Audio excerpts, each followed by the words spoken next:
Assalamualaikum warahmatullahi wabarakatuh. Halo teman-teman semuanya. Jumpa kembali dengan saya Heri Purwanto di channel HPTH Official. Baik teman-teman semuanya, pada kesempatan kali ini kita akan kembali membahas latihan-latihan soal untuk tes P3K Guru Agama Islam tahun 2023 untuk formasi khusus P2 dan P3, yang mana di sini untuk soal-soalnya yaitu berkaitan dengan soal-soal situasi kerja sederhana atau situational judgment test ya.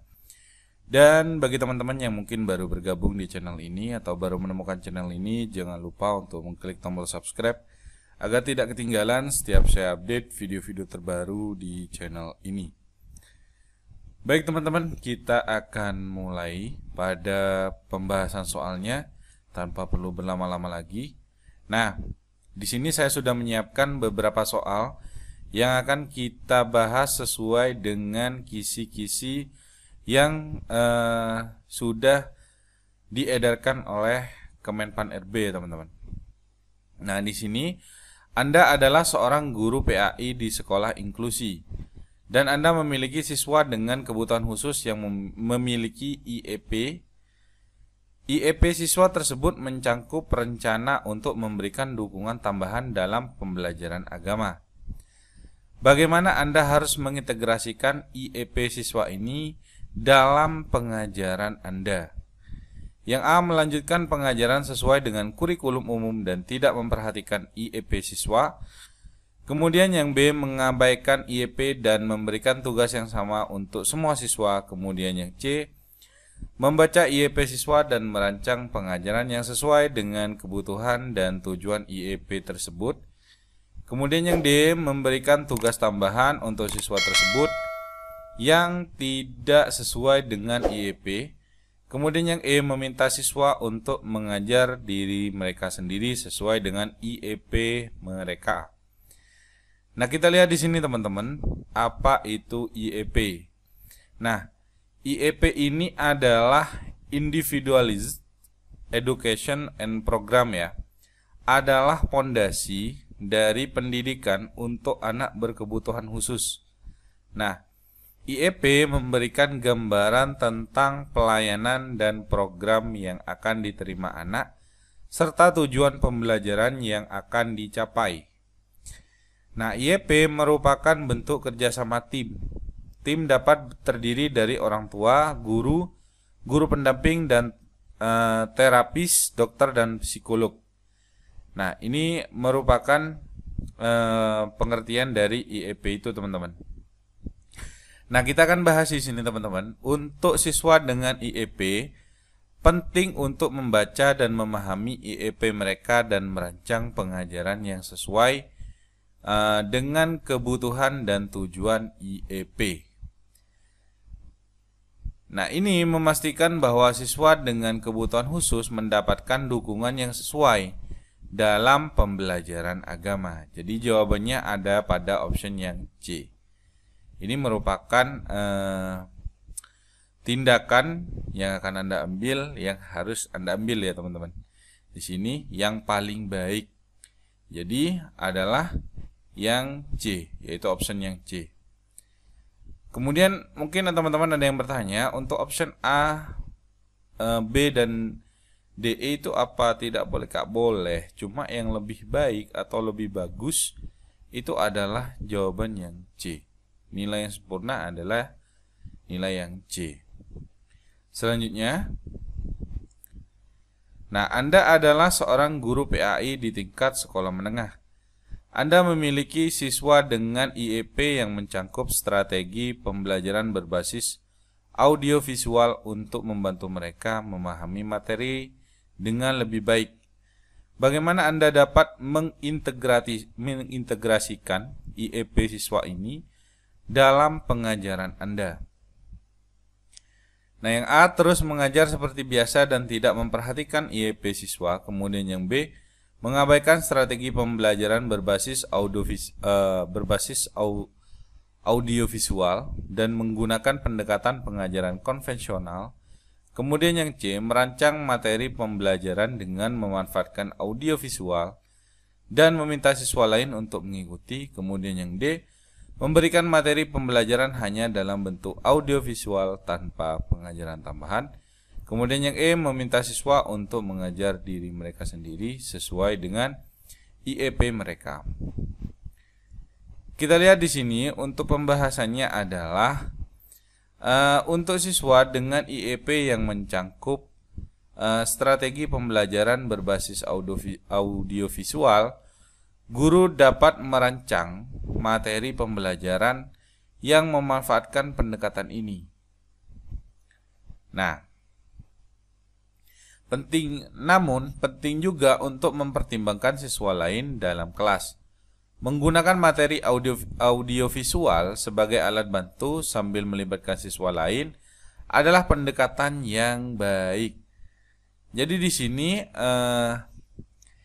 guru dapat merancang materi pembelajaran dengan memanfaatkan audiovisual dan meminta siswa lain untuk mengikuti. Jadi jawabannya adalah yang C.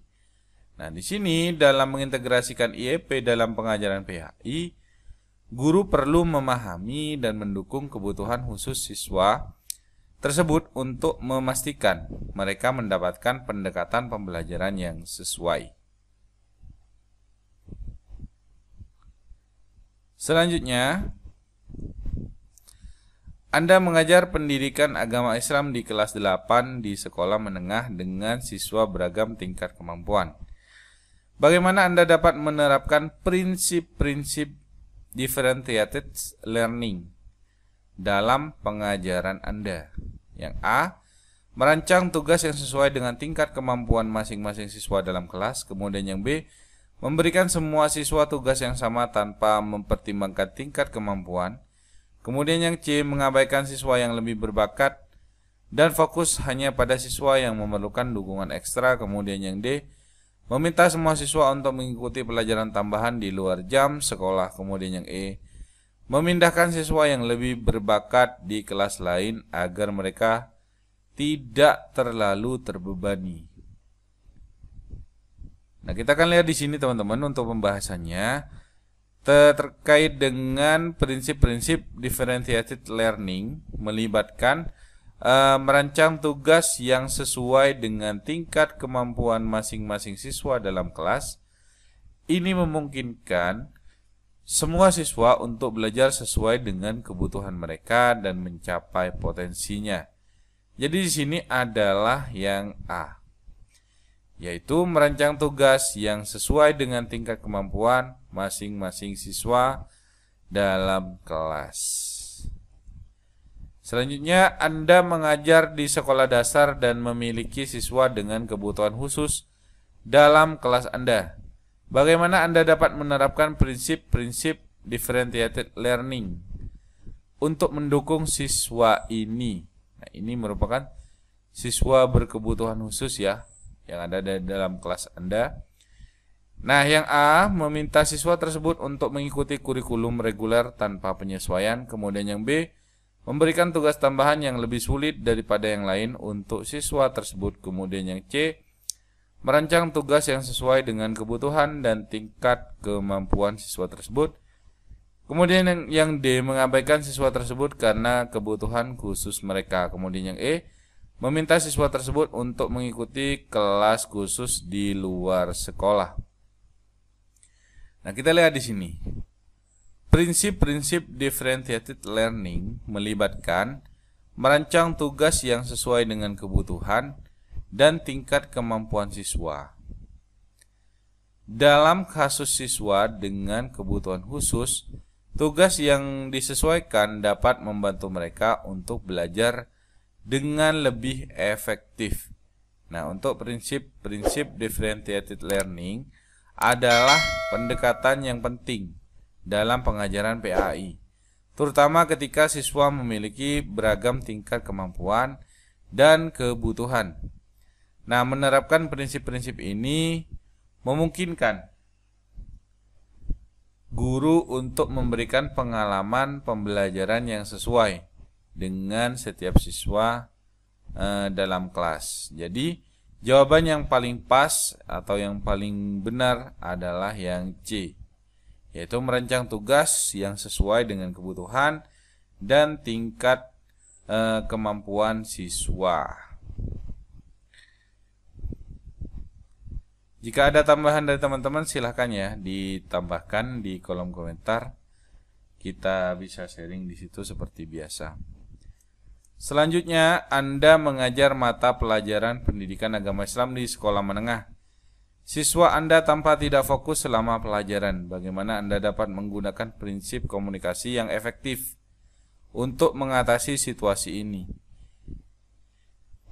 Yang A terus melanjutkan pengajaran tanpa memperhatikan reaksi siswa. Kemudian yang B meminta siswa untuk memberikan umpan balik tentang masalah yang mereka alami. Kemudian yang C memarahi siswa yang tidak fokus agar mereka lebih berkonsentrasi. Kemudian yang D menyuruh siswa untuk lebih serius dalam pelajaran. Kemudian yang E menghentikan pelajaran dan menunjukkan ketidakpuasan Anda kepada siswa.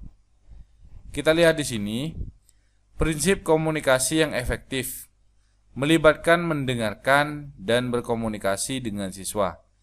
Meminta siswa untuk memberikan umpan balik tentang masalah yang mereka alami adalah pendekatan yang baik untuk memahami apa yang menyebabkan ketidakfokusan mereka dan mencari solusi bersama. Yaitu jawabannya ada pada option yang B, yang mana di sini ini merupakan jawaban yang paling benar. Selanjutnya, Anda mengajar mata pelajaran etika dalam agama Islam di tingkat sekolah menengah. Anda merencanakan pelajaran tentang nilai-nilai etika dalam Islam. Bagaimana Anda dapat memastikan komunikasi tentang nilai-nilai ini efektif? Yang A menggunakan bahasa yang sangat teknis dan sulit dimengerti oleh siswa. Kemudian yang B menjelaskan nilai-nilai etika dalam Islam hanya dalam bentuk teks tertulis. Kemudian yang C memberikan tugas rumah yang sangat berat tentang nilai-nilai etika. Kemudian yang D mengabaikan nilai-nilai etika karena mereka cenderung berubah seiring waktu. Kemudian yang E menciptakan dialog dan diskusi yang melibatkan siswa dalam pembelajaran. Kita lihat teman-teman di sini untuk pembahasannya. Nah, komunikasi efektif tentang nilai-nilai etika dalam Islam melibatkan menciptakan dialog dan diskusi yang melibatkan siswa. Nah, ini memungkinkan mereka untuk berpartisipasi aktif dalam pembelajaran dan memahami nilai-nilai ini dengan lebih baik. Nah, untuk pemahaman tentang teori dasar komunikasi, penting dalam pengajaran PAI untuk memastikan bahwa informasi dan nilai-nilai dapat disampaikan dengan jelas dan efektif kepada siswa. Nah, pendekatan komunikasi yang baik dapat membantu menciptakan lingkungan pembelajaran yang bermakna. Jadi jawabannya ada pada option yang E, yaitu menciptakan dialog dan diskusi yang melibatkan siswa dalam pembelajaran. Jika ada tambahan dari teman-teman, boleh silahkan ditambahkan ya di kolom komentar. Selanjutnya, Anda sedang memberikan pelajaran pendidikan agama Islam di sekolah menengah, dan seorang siswa tampak bingung dan cemas. Bagaimana Anda dapat menggunakan active listening untuk membantu siswa ini? Yang A mengabaikan ekspresi siswa dan melanjutkan pengajaran Anda. Kemudian yang B menegur siswa dan memberikan penjelasan lebih lanjut. Kemudian yang C membisikkan jawaban yang benar kepada siswa secara diam-diam. Kemudian yang D mendengarkan dengan sabar dan meminta siswa berbicara tentang apa yang membuatnya bingung. Kemudian yang E mengancam siswa dengan hukuman jika ia tidak segera fokus. Kita lihat teman-teman. Nah, active listening melibatkan mendengarkan dengan sabar dan memberikan perhatian kepada siswa yang sedang bingung. Nah, meminta siswa untuk berbicara tentang apa yang membuatnya bingung adalah langkah yang membantu siswa merasa didengarkan dan dipahami. Jadi Jawaban dari soal ini yang paling benar adalah yang D, yaitu mendengarkan dengan sabar dan meminta siswa berbicara tentang apa yang membuatnya bingung. Selanjutnya, Anda sedang mengajar pelajaran mengenai kepedulian dan kebersamaan dalam Islam kepada siswa SD. Selama pelajaran, seorang siswa muncul antusias dan ingin berbagi pengalaman pribadi tentang membantu orang lain. Bagaimana Anda merespon dengan active listening?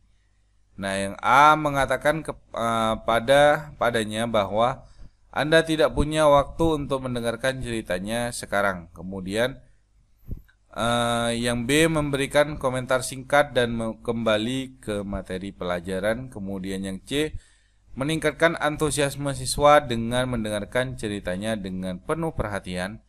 Kemudian yang D mengabaikan cerita siswa dan fokus pada perencanaan pengajaran Anda. Kemudian yang E menegur siswa karena mengganggu pelajaran. Kita lihat di sini. Active listening melibatkan memberikan perhatian penuh kepada siswa ketika mereka ingin berbagi pengalaman atau cerita. Meningkatkan antusiasme siswa dengan mendengarkan ceritanya dengan penuh perhatian akan membantu menciptakan lingkungan yang mendukung kepedulian dan kebersamaan dalam Islam yang Anda ajarkan. Tentunya di sini untuk active listening adalah keterampilan penting dalam pengajaran PAI untuk memastikan bahwa siswa merasa didengarkan dan dipahami, serta untuk membangun hubungan yang baik antar keluarga dan siswa. Nah, itu dapat menciptakan lingkungan pembelajaran yang lebih terbuka dan mendukung. Jadi jawabannya ada pada option yang C, yaitu meningkatkan antusiasme siswa dengan mendengarkan ceritanya dengan penuh perhatian. Selanjutnya, Anda adalah seorang guru pendidikan agama Islam di sekolah menengah. Anda ingin menciptakan lingkungan belajar yang positif di kelas Anda. Bagaimana Anda dapat memulai ini? Yang A memberikan peraturan ketat dan menghukum siswa yang melanggar. Kemudian yang B mengabaikan aturan dan membiarkan siswa berperilaku sesuai keinginan mereka. Kemudian yang C membuat kesepakatan kelas bersama siswa untuk aturan dan norma yang harus diikuti. Kemudian yang D mengancam siswa dengan konsekuensi yang serius jika mereka tidak taat pada aturan Anda. Kemudian yang E melarang siswa untuk berbicara dan berinteraksi di kelas. Kita lihat di sini untuk membuat kesepakatan kelas bersama siswa untuk aturan dan norma yang harus diikuti adalah pendekatan yang baik untuk menciptakan lingkungan belajar yang positif. Nah, ini melibatkan partisipasi siswa dalam menentukan aturan dan membuat mereka merasa memiliki lingkungan belajar tersebut. Jadi jawabannya ada pada option yang C. Selanjutnya, Anda mengajar di sekolah dasar dan ingin mengajarkan nilai-nilai kesopanan dalam Islam. Bagaimana Anda dapat mengintegrasikan kebiasaan positif di lingkungan belajar dalam pengajaran Anda? Yang A, menggunakan bahan kasar dan tidak memperhatikan etika dalam komunikasi dengan siswa. Kemudian yang B, memodelkan perilaku sopan dalam komunikasi dan memberikan contoh-contoh konkret. Kemudian yang C, menjelaskan nilai-nilai kesopanan tanpa menggambarkannya dalam perilaku sehari-hari. Kemudian yang D, menyuruh siswa untuk menghafal teks mengenai kesopanan tanpa praktik langsung. Kemudian yang E, membiarkan siswa berperilaku semaunya tanpa intervensi. Kita lihat. Memodelkan perilaku sopan dalam komunikasi dan memberikan contoh-contoh konkret adalah cara yang efektif untuk mengintegrasikan kehidupan positif di lingkungan belajar. Nah, ini membantu siswa untuk melihat nilai-nilai kesopanan dalam tingkatan nyata dan menciptakan lingkungan belajar yang positif. Nah, ini untuk menciptakan kesepakatan dan mengintegrasikan kebiasaan positif di lingkungan belajar adalah aspek penting dalam pengajaran PAI. Nah, ini membantu menciptakan atmosfer yang mendukung pembelajaran dan membantu siswa memahami dan menginternalisasi nilai-nilai agama dan etika yang diajarkan. Jadi yang paling pas jawabannya ada pada option yang B, yaitu memodelkan perilaku sopan dan komunikasi dalam berkomunikasi dan memberikan contoh-contoh yang konkret. Jika ada tambahan dari teman-teman silahkan ya ditambahkan di kolom komentar. Selanjutnya, baik teman-teman, mungkin hanya itu saja yang bisa kita bahas pada pertemuan kali ini. Semoga bermanfaat buat teman-teman. Dan bagi teman-teman yang mungkin baru bergabung atau baru menemukan channel ini, jangan lupa untuk mengklik tombol subscribe agar tidak ketinggalan setiap saya update video-video terbaru di channel ini tentunya.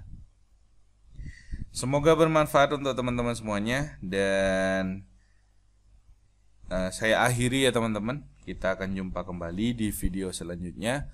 Saya akhiri, wabillahi taufik wal hidayah waridho wal inayah. Wassalamualaikum warahmatullahi wabarakatuh. Sampai jumpa kembali di video saya selanjutnya.